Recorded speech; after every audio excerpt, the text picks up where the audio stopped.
The information provided is not a substitute for legal and other professional advice where the facts and circumstances warrant. People should always consult their own legal or other professional advisors and discuss the facts and circumstances that apply to their specific circumstances. The information shared on Ask the Landlord is for educational purposes only.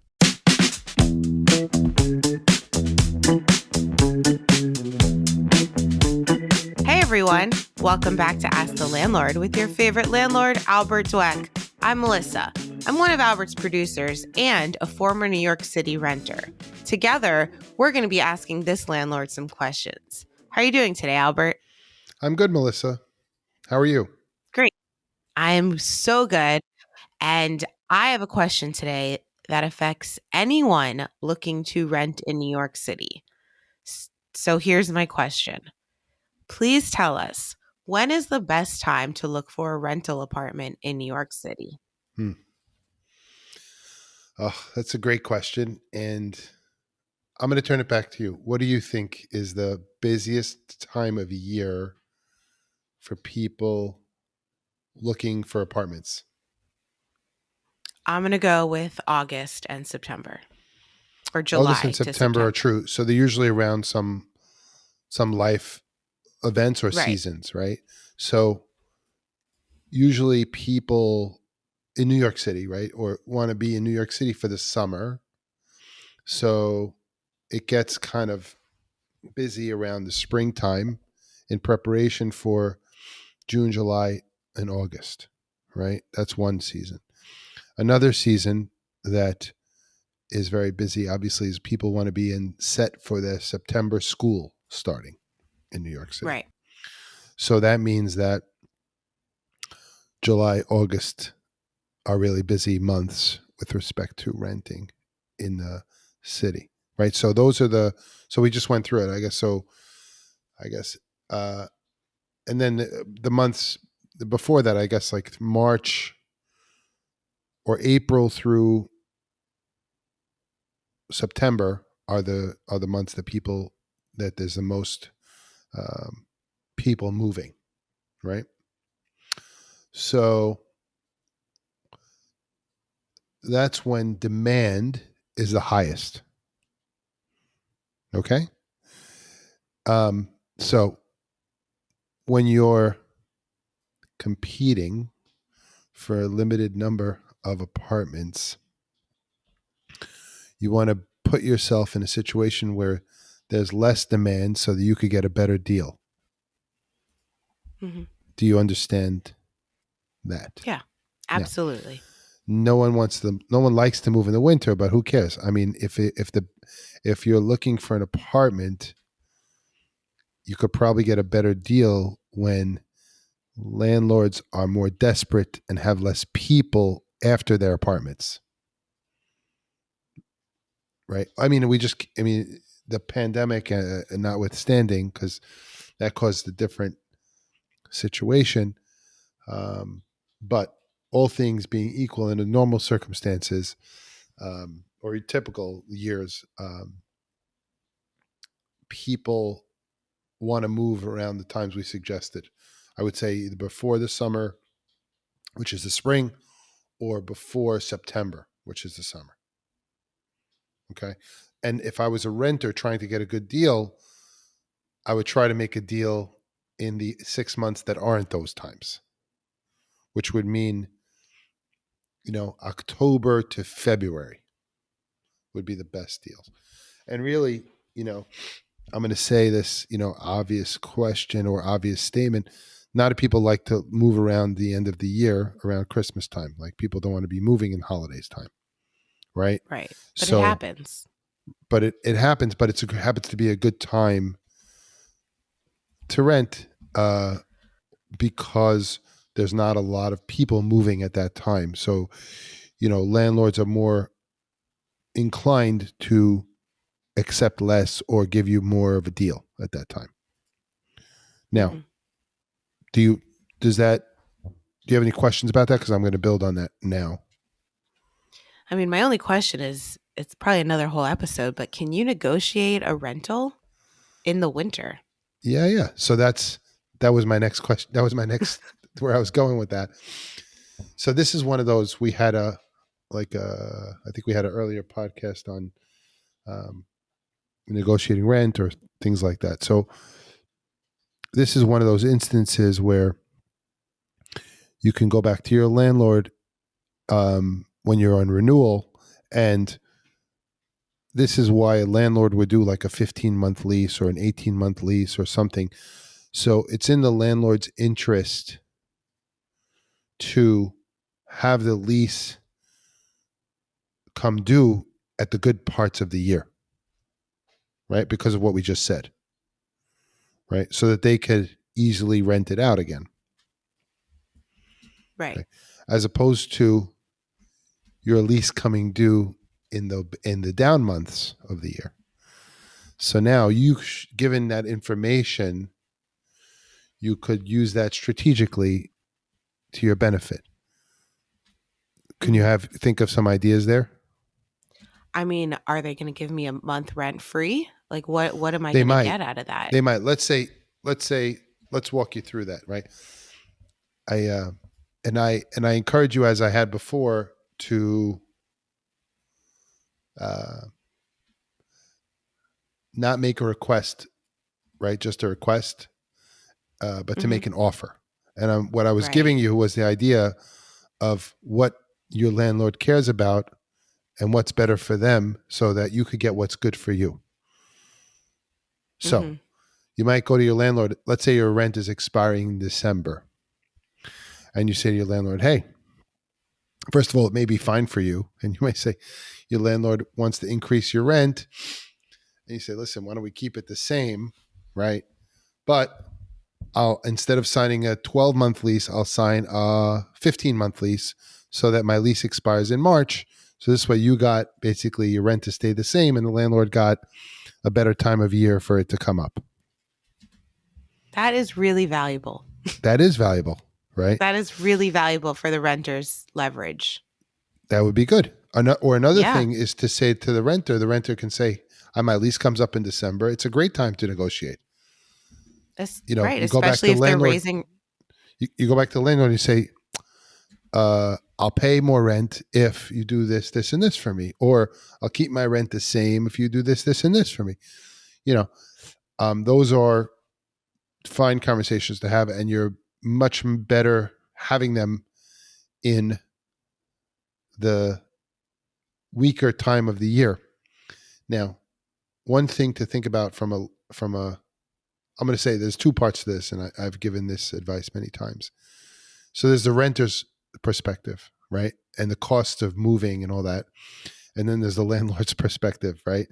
So it's important to understand when you're thinking about negotiating your lease at the lease up time, is that, let's say you move out of your apartment in December, right?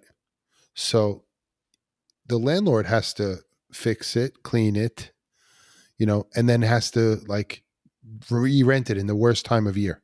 So that's going to cost them how much time? Downtime. I mean, today's our downtime is very low, but still that's going to, let's figure, and then getting a new tenant, that's like, so it could be anywhere from 2 weeks to a month. Let's say it's a month between moving out, fixing the apartment, getting someone new to move in, a month.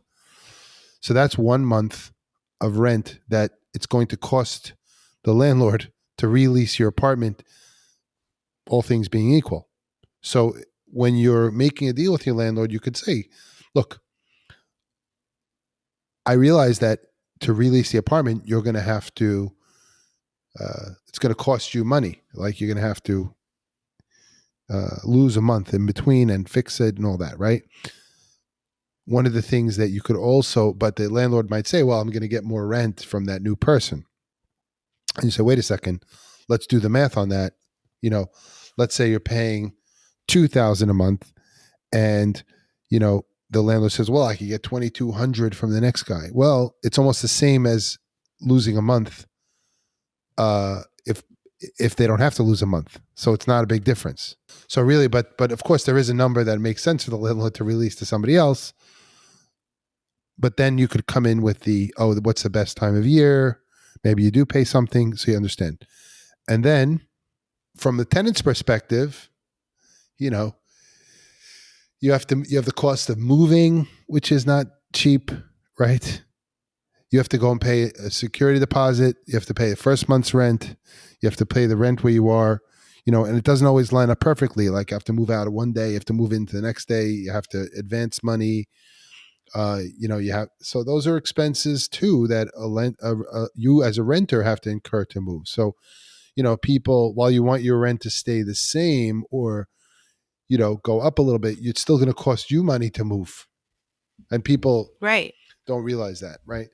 And then, when you're confronted with such things, you're like, do I have a good relationship with my landlord? Am I happy with where I'm living? Those questions, I certainly make a difference for whether you're going to renew, and what the best time of year to look for an apartment is.